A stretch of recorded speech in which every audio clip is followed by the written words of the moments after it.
Welcome to Abide in Liberty, a podcast empowering patriots everywhere to re-enthrone faith, family, and freedom as the bedrock pillars of liberty in education, our communities, and our nation.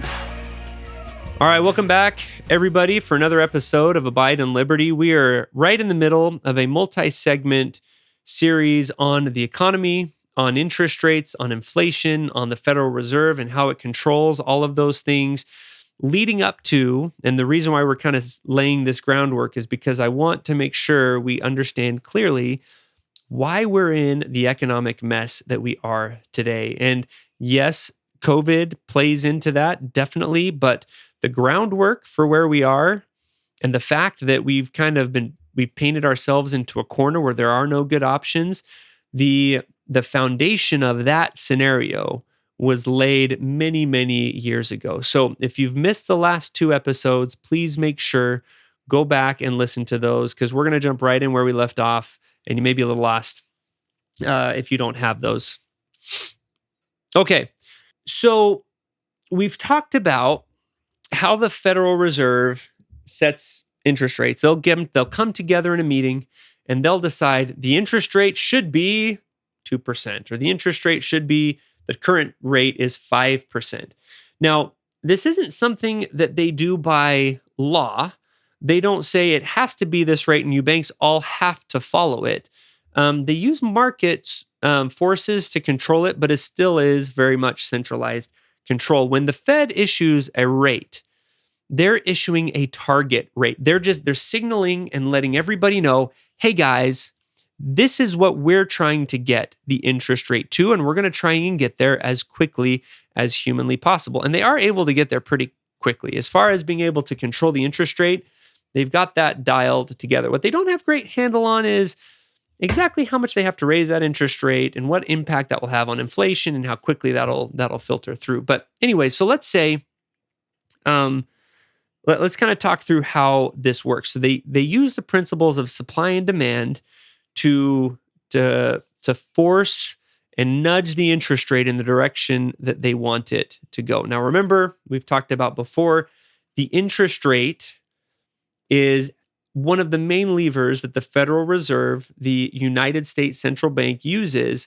to control inflation. So if inflation's out of control, that means there's too much money running around chasing everything that's out there to be sold.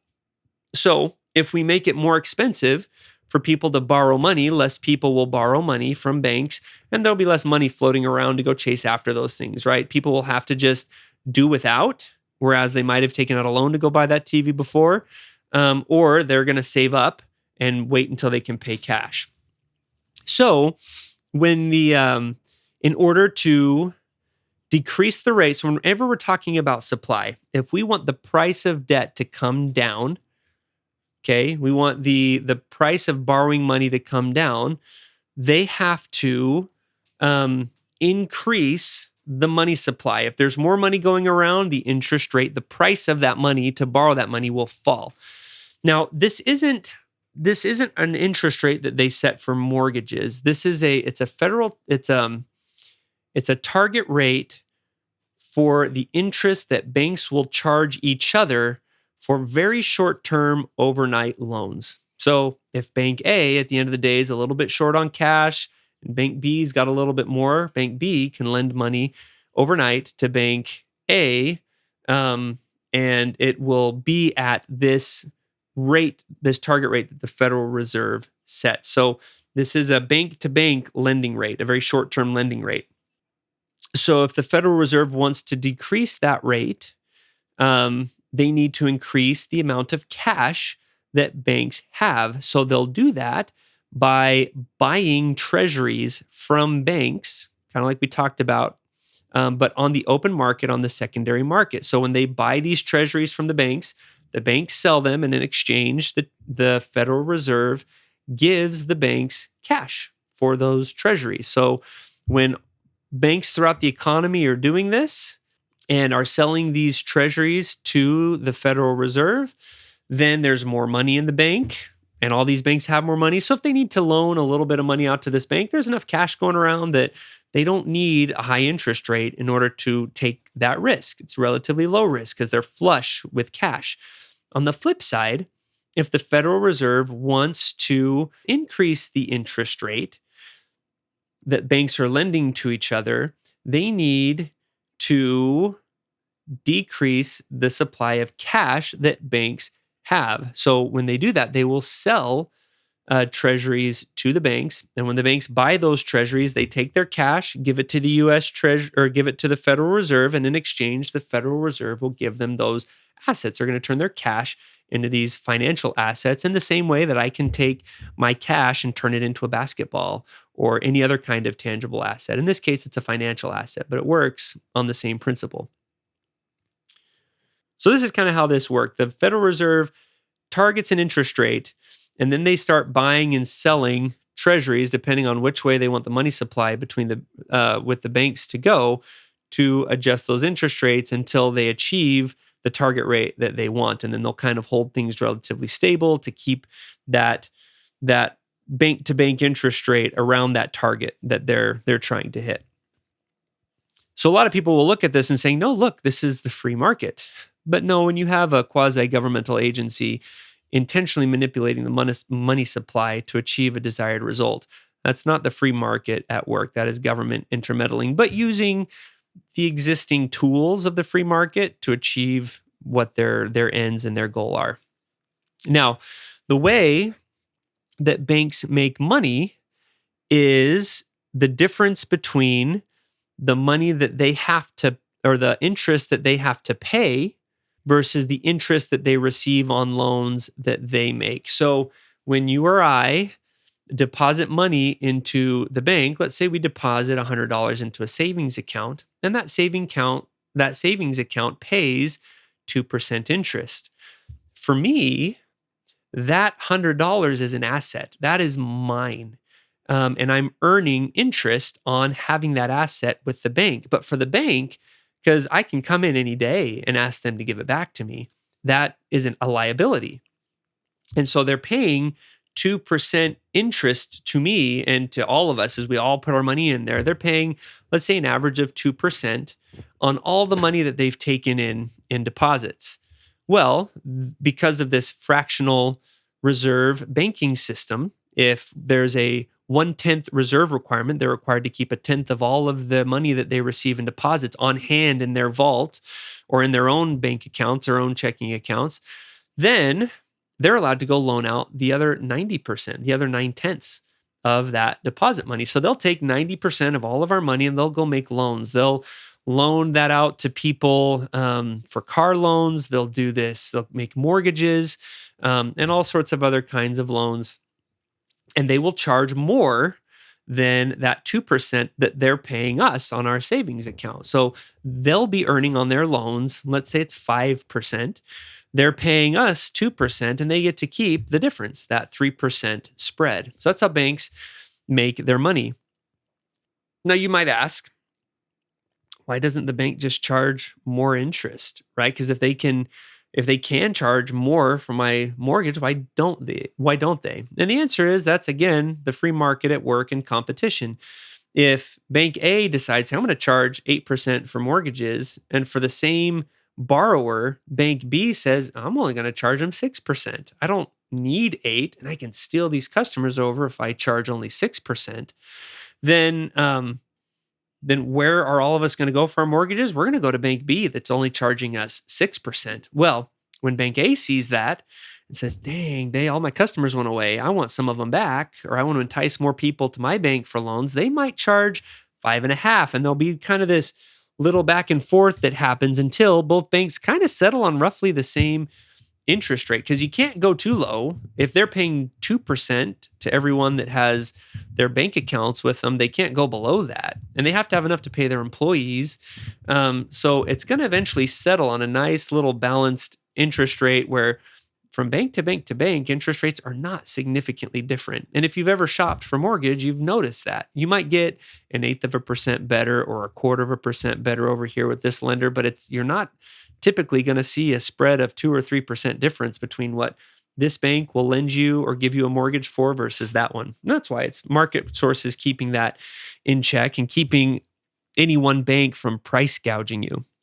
That's why we don't like monopolies, because when there's a monopoly, there's nowhere else for you to go. There's no other competitor that can offer you a better price, and you're just stuck paying whatever that monopoly wants you to pay. And what's really amazing about this competition and about this free market is that regulating of interest rates in banks happens with the price of basketballs. It happens with the price of homes. It happens with the price of eggs. The collective decisions of hundreds of millions of people in this country all working together, and the tens of thousands and hundreds of thousands of businesses that are out there trying to make a living, trying to be competitive, trying to entice one customer from their competitors. All of those individual decisions keep prices in a relatively stable place. It keeps prices lower. It incentivizes businesses to become more and more efficient. So if I'm a bank and I can figure out how to operate and provide the same level of customer service with fewer employees, guess what? I can offer that 8% better interest rate to someone and entice them over to me. So it keeps everyone sharper. And it all happens without anyone in the government deciding, thus shall be the cost of basketballs.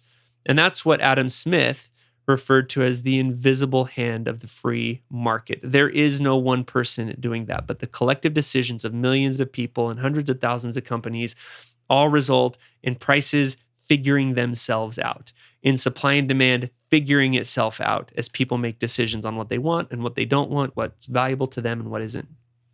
It really is pretty remarkable. It's a perfect case of, at least as far as government involvement is concerned, of less is more. So you might ask, well, why don't we just ignore whatever the federal interest rate is? And again, it comes back to this idea of competition in the free market. If banks are able to lend to each other at 2%, then the amount that they turn around and charge for car loans and for mortgage loans will be set through the free market forces of competition. So, and the price of that interest rate that they lend to each other will naturally result from how much money is available for banks to lend to each other as they buy and sell between them and the Federal Reserve, these U.S. Treasuries. Again, it's going to kind of just naturally happen as the Federal Reserve sells more bonds and pulls money out of the economy, or buys them and injects more money back into those banks as they loan amongst themselves. All right. So before we jump into the modern day financial crisis, let's kind of set the groundwork for what happened in the 2008 financial crisis that led us to this point. So many, many years ago, the government had this great plan to get more people into home ownership. That was the American dream. So how do we get more people into owning a home? So the federal government came up with these programs, and these were basically programs that insured mortgages. And the idea was, if the banks know that the federal government has this insurance program such that if a lender or if a borrower defaults on their mortgage, the government will bail that lender out, will make them whole through this insurance program, then banks will be willing to maybe lend to borrowers who are a little more risky than they would have been willing to do without that safety net. Well, banks got way too risky over the years. And coming into 2006, 2007, I was actually working as a mortgage broker at the time, so helping people get mortgages.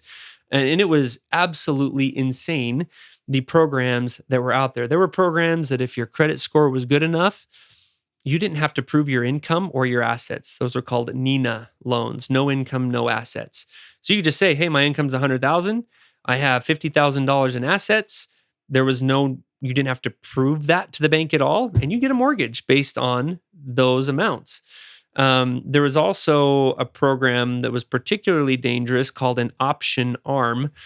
And an ARM is an adjustable rate mortgage. But this adjustable rate mortgage was unique because um, it gave you options for how to make your payment. You could either pay principal and interest based on an adjustable interest rate that just kind of went up and down with the market. You could pay interest only, or you could pay the lowest amount, which wasn't even paying off all of the interest. You were only paying off a portion of the interest, and the rest of the interest was being added to your loan balance. So your loan balance was going up every month. Now, this was all triggered by just this buying frenzy. There was kind of this feeling in the marketplace that homes were only going to ever go up. Home values were going up very quickly. And so this was kind of the next gold rush. If I buy a house and I can just get into it, if I hold it for 6 months, I can turn around and sell it for an enormous profit. And even if I do this option arm payment where I'm not even paying off all of the interest, the value of my home is going to go up so much more than the interest that I'm adding to my loan balance, and I'm still going to come out ahead. So it's kind of this crazy buying frenzy. The fact that so many people were able to get loans. So not only were these types of things available with really good credit, but loans were being made to buyers who really had no business buying a mortgage or qualifying for a mortgage at all, or for qualifying for that much of a mortgage. So the percentage of your income that could be taken up with a mortgage payment also went a lot higher during this time, because again, banks were like, hey, we make money off of these loans. And if we make bad deals, these federal insurance programs are going to bail us out. So you have a ton of people with access to all kinds of debt rushing in to buy homes, and it drove the prices of these homes through the roof. Well, eventually that started to turn, and people started wondering, well, maybe this can't last forever. This house that was, $150,000 last year or 3 years ago is now $500,000. Is that really worth that much? So people started to get jittery and get nervous, and they stopped buying altogether, and many started selling off because they just wanted to get out of this deal that they were in. They were worried that I've got this huge mortgage and maybe I'm paying this little option arm amount, but that's gonna, at some point, you got to start paying again. And so they started selling. And as soon as you start selling, there's more houses for sale than there are buyers. So the prices have to come down. So this is where you get people just massively upside down on their mortgages. A lot of these adjustable rate mortgages where you were paying interest only for a while, or not even all of the interest for a while, flipped over to where you now have to pay principal and interest, and they couldn't afford it. Now they can't make their house payment. They have to stop taking vacations or buying things that they would like to buy. They're just focused on the bare essentials. So companies that sell luxuries and things that aren't absolutely essential no longer have customers. So they go out of business. They have to lay off their employees. Those employees who are already strapped are even more strapped and more likely to default on their mortgages. And now the banks are left holding these mortgages that they should foreclose on. But if they foreclose on them, they can't go sell them and recoup their losses. These are majorly upside down. So all of a sudden now these loans that the banks had weren't really any good. They were losing them. And banks started to go insolvent. They didn't have enough money. And as banks lose money and banks go out of business, people start losing money. They stop making more payments. And it's just this kind of vicious cycle that just gets worse and worse. And we end up in this terrible spiral. So the government stepped in and bailed these banks out by giving them just a bunch of cash. Now, this was cash that was kind of handed out to them. Oh, and they also kind of strong-armed these banks into selling to the Fed any treasury notes that they had. So sell us all that stuff so you can get the cash. The government may have to buy those, not at great prices, but whatever it takes to keep these banks afloat so that this spiraling recession that we're seeing doesn't drive us into just a terrible, terrible depression. That was one thing that the Federal Reserve did to save us from this catastrophe. And another thing that they did to avoid a depression at all costs was by injecting all this cash into these banks. Not only were they keeping the banks with enough cash to continue operating, but they were trying to get that target Fed rate down to zero so that interest rates for all of us normal people would go down. We'd start buying again, buying homes, and kind of save us from this. Well, So businesses could start borrowing money at really, really cheap interest rates and hiring people again and get us out of this terrible pickle that we were in. But unfortunately, it didn't happen quite that way. Banks had been so shaken up by their scrape with near complete failure and utter dissolution of the banking system that they didn't really begin loaning money. They kind of hoarded all that cash that they got. And they did that in a really big way for a very long time. Now, we could spend a lot of time talking about whose fault this was. Did the government do the right thing in bailing them out? Was this just greedy banks trying to make a ton of money? And is it all their fault? And we could go back and forth on that, but I can't help but think if the government hadn't interfered and made and incentivized banks to get riskier and riskier through these safety programs of mortgage insurance, the banks would have never been incentivized to even go down this route. So again, banks were greedy. The brokerage that I worked for, I'm trying to think, I don't think I ever did one of these option arm loans, but my boss pushed them a lot. And I just refused because more often than not, I had clients come in that wanted to refinance, who a prior loan officer had put them into these option arms. And when I explained to them what they had, they were completely shocked. They had no idea what they were being pushed into. And the reason for that was the banks were giving the mortgage brokers these huge kickbacks for putting people into these option arms because they were so lucrative for the banks too. Anyways, it was just a mess. So there was definitely greed there too. But again, when the government gets in and tries to artificially create a demand for homes that wasn't there before, you're going to have bad consequences. You can't escape them. It's just a question of when the shoe's going to drop. All right. We're out of time there. That's kind of a mean place to stop. I think we all know the outcome. Depression was avoided.